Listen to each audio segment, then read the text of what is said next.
Hey there, and welcome back, all you chuds and chudettes. This is Straight Gamer Zone, and I'm your host, Fox, with RealMarcFoxx. If this is not your first time here, welcome back, but if this is your first time here, trust me, you're in the right place. Let's get started. You're watching Straight Gamer Zone. In our first article for the day, there is excellent news for the Xbox crowd. Y'all can now join us Windows users and have Copilot forced onto your machine against your will. You know, Copilot, that AI Windows companion that nobody wants and nobody uses, but Microsoft keeps shoving it in your face anyway. Well, you Xbox users will get to enjoy it as well when Project Helix comes out, the successor to the Xbox Series X Pipe S. Who's excited for forced Copilot? And we got some drama over on X. The account Insider Gamers, with a Z, that has over 15,000 followers, posted a video comparing Crimson Desert's latest patch in the fast travel improvement times. There is, however, one catch to the video. As you'll see here, it is identical to the video originally uploaded by @NickTech, and NickTech actually called them out for not only stealing his video and using it without crediting him, they actually put their own watermark in place of his to make it look like it was their video. Obviously, this is pretty low down and shady, so keep that in mind if you're a follower of Insider Gamers. Hopefully they come out with an official apology and acknowledge what was done wrong, and I'm sure they'll blame it on somebody and say, oh, they didn't know, or this was a new person or something of that sort. But yeah, if you're gonna take someone's video, try to credit them at the very least, but don't put your watermark on top of theirs. And for all those Xena Saga fans out there, of which there are dwindling numbers since nothing's happened with the Xenosaga series in forever and probably never will, given that many of the developers have moved on, Xenosaga 1 and 2 for the original Nintendo DS is getting an English translation patch. And in order to celebrate their work on it, they are releasing the first 3 chapters, hopefully by tomorrow. Today's March 29th, 2026. So if you're watching this on March 30th, they may already have the first 3 chapters of this unique entry in the Xenosaga series available to play in English. Up until now, it's only been available in Japanese. It didn't sell well enough in Japan to warrant translating it worldwide, but I actually bought this when I was in Japan. I ended up actually selling my cart, but I had the original Xenosaga 1 and 2 Japanese cart. I played a bit of it, didn't get too far in it. Obviously, it takes me a lot longer to read Japanese than it does English, so it'd be awesome to have this as an English translation. You will, of course, either need to emulate this or use a hacked or modified DS, because there's not going to be any official support. Coming at us from Game Rant, some older but still relevant news: Steam is being investigated by the FBI. When I first heard about this, before I even read the article, I could just guess that this is going to be a waste of government resources, because if there's one thing the United States government does well, and does very well frequently, it's waste taxpayer dollars. What are they being investigated for? Nothing very important. Says here in an article by Michael Brandon Ingram, the FBI has launched an official investigation into several games on Steam, targeting a group of games containing malware that have plagued the online marketplace. Now, yes, that's an issue, but it's extremely rare for a game to actually end up on Steam and have malware. There have been very, very, very few exceptions. This is not one of the main ways that malware gets distributed. The games that had the malware just weren't very popular and probably weren't ones that you downloaded, so you don't have to worry. I recommend you just use the standard Windows Defender. Yeah, I know it's from Microsoft, but it actually does a good enough job, and you don't have to install any of that third-party stuff, because many anti-malware and antivirus suites contain a lot of junk and actually slow your computer down and interfere with your ability to use it. So yeah, use Windows Defender. Just be careful not downloading random games from indies that you don't know anything about, and you should be good.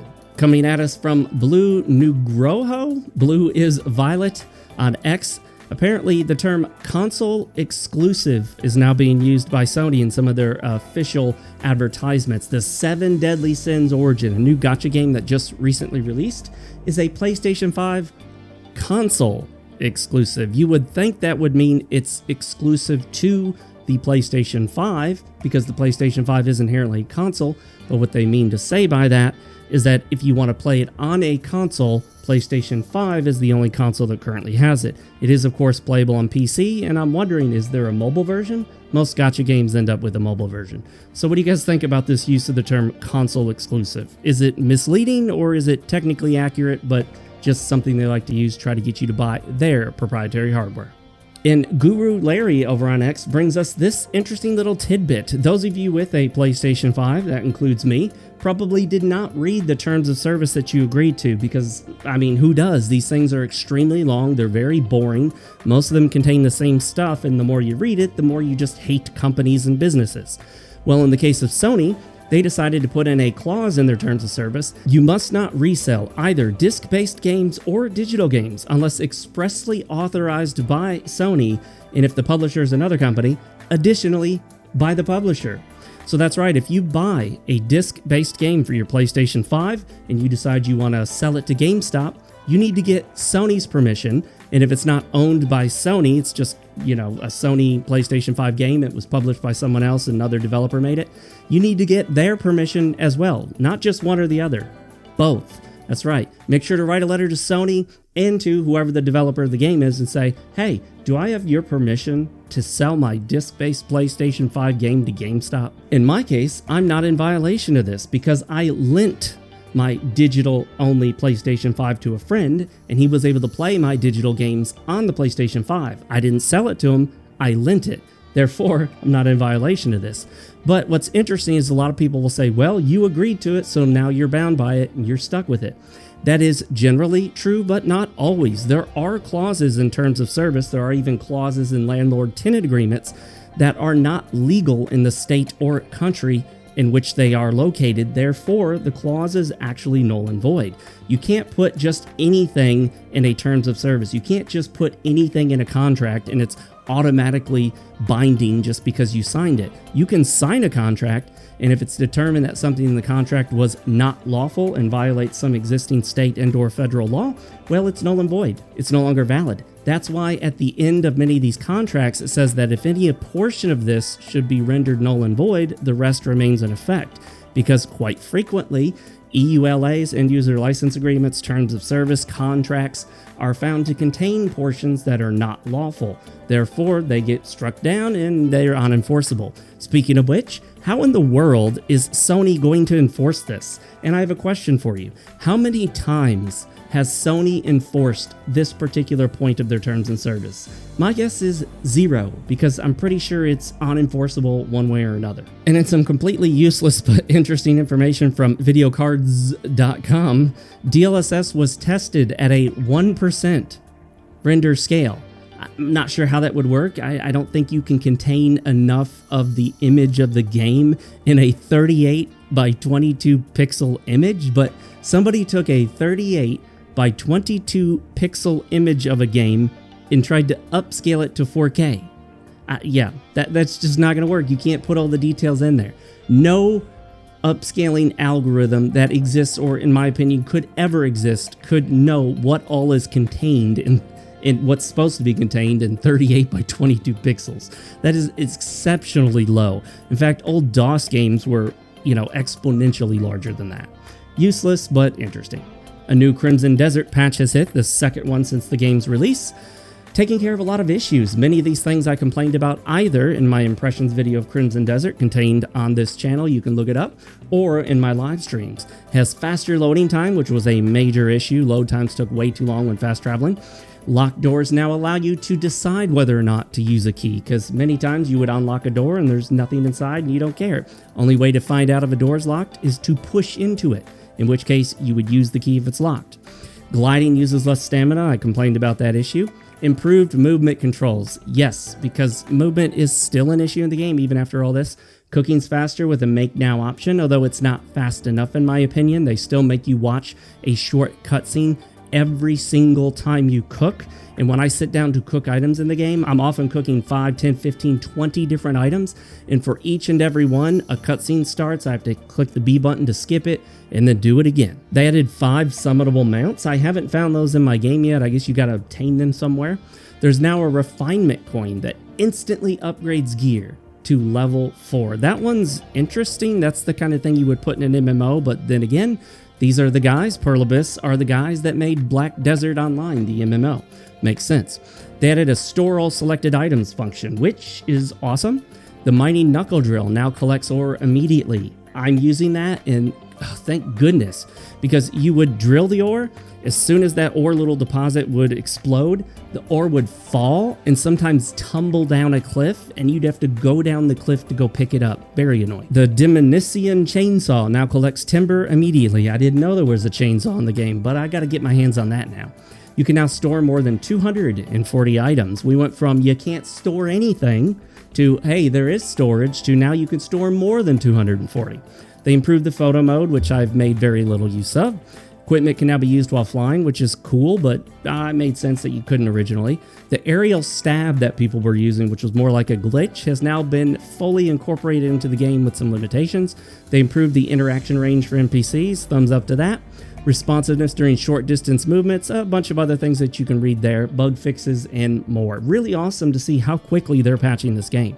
I imagine within the next couple months, this game will not have the vast majority of complaints that it had on release. This is not directly video game related, but it does affect video games because it certainly affected Steam. The FTC has just sent a warning to PayPal, Stripe, Visa, and MasterCard not to restrict banking for lawful business activities. This could actually change things. We noticed that Steam and other storefronts had to remove games that were considered too sexual for Visa and MasterCard. In particular, MasterCard pushes very hard, saying that it would look bad for them if people were using their MasterCard to buy hentai games or games with, content in it that's not appropriate for children. However, since these products, these digital game services, whatever, are lawful, they're not violating any laws, MasterCard, Visa, PayPal, Stripe should not restrict banking for those purposes, because you should be allowed to purchase anything that is lawful with your credit card, with your bank, with whatever. So hopefully we see a change coming from Steam and these games are allowed back on. I don't buy them. I virtually never play them, but for those that do, this is absolutely potentially good news. In a rumor coming from the notoriously reliable Nate the Hate, a Zelda Ocarina of Time remake is coming later this year. Maybe I'll actually get around to playing more than a couple hours of it. Was never super impressed by the original. It's a great game. I'm not going to say it's bad, and it's not bad by any means. It's awesome. It actually kind of perfected the lock-on at the time when you didn't have two analog sticks. But I got to say, a remake could be a really good thing. It's unfortunate that I'm not going to buy a Switch 2 because I imagine it's going to be Switch 2 only.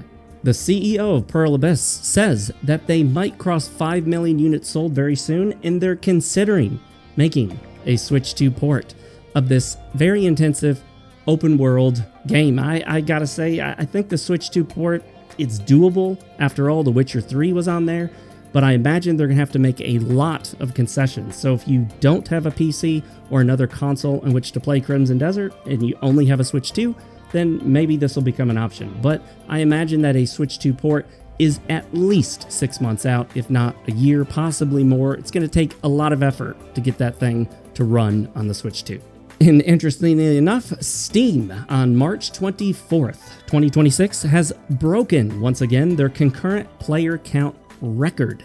They hit a total of 42,318,602 players on Sunday, March 26th. So this article's from the 24th, but it actually occurred on March 22nd. I do have to say though, these are the number of people that are logged into Steam and running Steam on their system. It does not actually count the total number of people actively in a game. It's not a big deal. I mean, Xbox, PlayStation, they all do the same thing. They just count people currently logged into their console. So these people could have been doing anything, watching Netflix, browsing the web, watching other content on the web. Whatever they were doing, they had Steam running, and it counted as them being logged into Steam. So over 42,318,000 people concurrently logged into Steam. Is PC gaming dying? Absolutely not. It's actually growing, and at a faster rate than consoles. But hey, is this a competition? Yes, it is. All right, now for everyone's favorite moment of the Straight Gamer Zone, we're getting into the cosplay of the day. Here we have an actual non-Asian person cosplaying. Yes, that's right. We can include some non-Asian cosplay in here. This is Mitsuki Kanroji from Demon Slayer. Excellent cosplay there. Not going to linger on that one too much. We have another 2B from @FeetAku0. This one almost looks like it's like somebody modeling a 2B outfit you would buy on Amazon. Don't know if that's the actual cosplay artist herself. But here we have one from Fate Strange Fake. Did they mean Fate Strange Fate? I don't know. I'm not into anime. I'm just into the cosplay based on the anime. Excellent one here if you like black and white. Looks like she took it outdoors. Maybe got some looks from people, but if you're in Japan, you will occasionally see women in cosplay, maid outfits, all sorts of different things.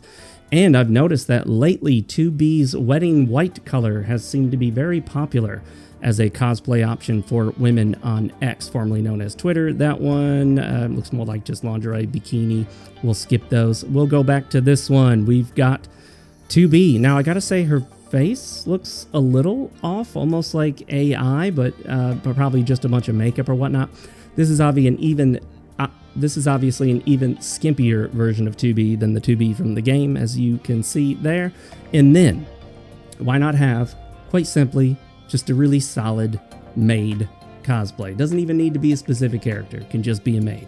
It's good enough just like that. And of course, always a sucker for the nice bunny cosplays. The Asian women love those, particularly in Japan.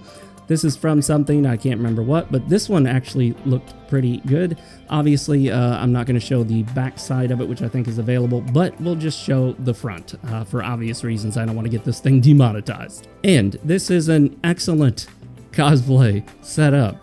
It's based on Nikke, the game Nikke, Goddess of Victory, and, excellent, interesting pose. Not sure what the pose is supposed to reflect. Maybe she just fell in combat, and maybe that represents something from the game. And what could be better than one woman cosplaying as a bunny, rather than 1, 2, 3, 4, 5, 6, 7, 8, 9, 10, 11, 12, 13, 14, 15 different women in the same photo cosplaying as a bunny? That's 15 times the cosplay in one photo. All right, we're going to leave the cosplay there, guys. Let's move on. The CEO of Pearl Abyss, developers of the hot new item Crimson Desert, has expressed his own disappointment in Crimson Desert's story, saying, "I partially empathize with the disappointment users feel regarding the story. I believe it would have been better if we could have handled it better."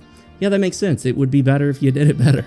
The development team tried to fill in the gaps in the remaining time, but ultimately we focused on strengthening the gameplay, which is what we do best. I'm going to say this.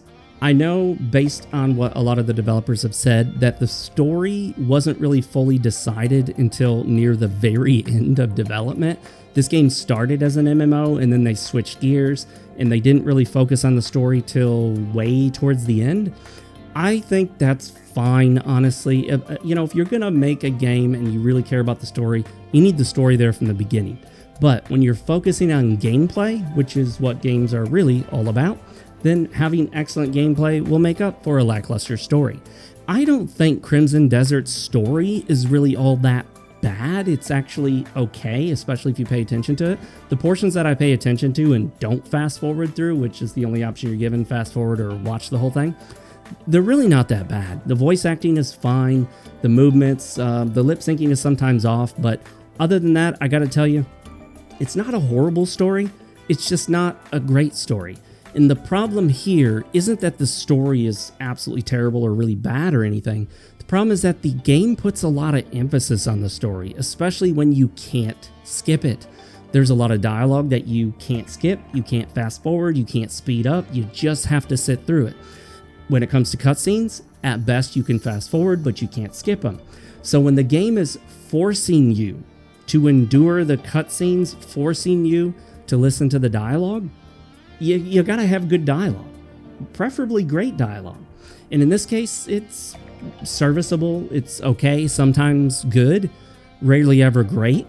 And the fact that you're pretty much forced to endure it, the fact that they emphasize it in the game, really spotlights that it's not amazing. And that's one of the big reasons why we see so many complaints, in my opinion. And for those of you who occasionally go back to play Expedition 33 like I do, I've already beaten the game 6 different times, full playthroughs.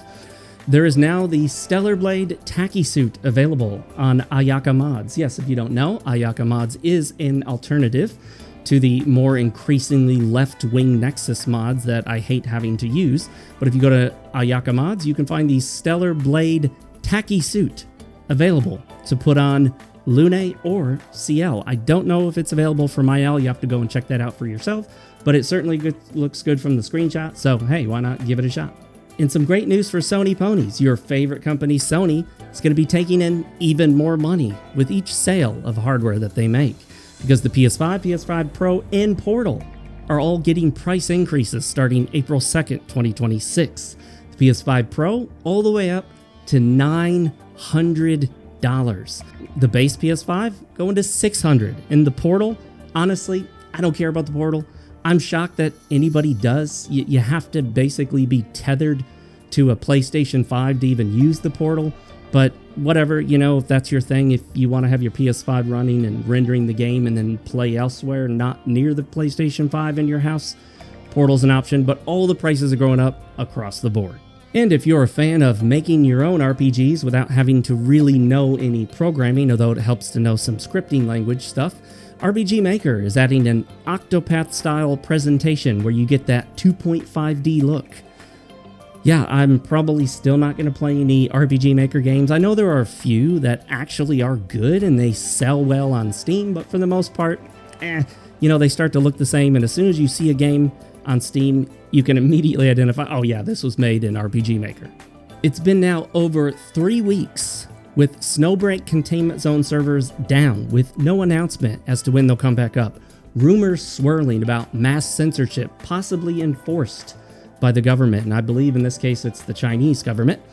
But you'll notice that in these screenshots leaked and confirmed by the developer, unfortunately, the girls are mostly clothed. They're actually surprisingly clothed. All previous screenshots from the game, if you've ever seen them, you'll know that they are very scantily clothed at all times and pretty much almost all outfits. There are a few exceptions, but these do seem to lead credence to the notion that they are going the route of censorship and they're covering these girls up. If there's one thing Snowbreak was known for, it was the skimpy outfits. And Crimson Desert developer Pearl Abyss is considering official mod support. There are already tons of mods available. You can check websites like Nexus Mods. Unfortunately, that's where most of them end up. I'm really not a fan of Nexus Mods, but if you want mods, generally speaking, most of them are only available on that one website, unfortunately. There are a few other options like DEG Mods, DEG, or Ayaka Mods. But in this case, if they give official support to mods, that'll make it so much easier and we'll see lots more mods popping up. What I'd like to see is official support for outfit mods, you know, graphics on the characters, so we can see Damien, Cliff, and what's the orc's name? Ungluk or something like that. We can see these people in different outfits. We can take outfits from other games and mod them in. Things that the developer could not do unless they had, you know, official approval, because you can put a Cloud Strife outfit on a character in a game through a mod if you want to, but for the developer to do it, well, they need to get copyright permission and all that stuff. I'm definitely looking forward to this. I hope they do it, but it is a ways off if they do. From IGC, the headline is Marathon heading for the same fate as Concord and Highguard. Well, I can tell you, Marathon is doing exponentially better than either of those two games, but Highguard did extremely poorly and shut down, within 45 days? Concord had abysmal player numbers and shut down within about 2 weeks. So comparing them to Concord and Highguard and saying it's doing better isn't saying much, but Marathon numbers seem to be squeaking downward, continually going down, despite the fact that they just released the new expansion, Cryo, whatever it's called, I don't even care. I played the Server Slam, wasn't super impressed. It's okay as a game. It's not my kind of game to begin with, so I'm not the best person to talk about it. But I will say, Marathon numbers on Steam charts are not looking good. And we've got confirmation that the Steam numbers are about 70% of the player base. So with only another 30% on top for the consoles, Marathon is just not pulling the numbers that Bungie and Sony need to make this thing viable long term. Yes, they claim they're in it for the long haul, but so did the Highguard devs and so did the Concord devs, and look how that turned out for them. And in one of the most ridiculous things I've read in a while that's trying to be legit, coming at us from IGN. Can't spell ignorant without IGN. A new report claims the sense of emptiness that arises after completing a deeply immersive game now has a name.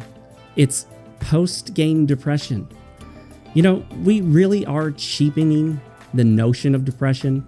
We're really making fun of people that suffer from real, actual depression when we think we have depression because we're sad that we can't keep playing the game we like so much.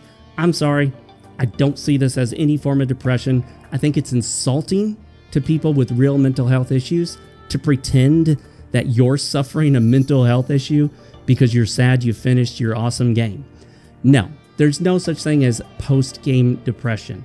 There might be a lull in how you feel afterwards because you just finished this awesome game and there's nothing left in it, but you move on to another game, and usually rather quickly. So no, I'm not buying this. But what do you guys think? Have you ever had post-game depression? I know I haven't. And on that absurdly ridiculous note, that's going to end today's episode of Straight Gamer Zone. Thank you for joining me this March 29th, 2026. I'm Fox with RealMarcFoxx. And if you haven't already, make sure to like the video, subscribe, notification bell icon, and leave a comment down below. Let me know what you thought of one of these stories, good or bad. I will see you guys next time. Bye, everybody.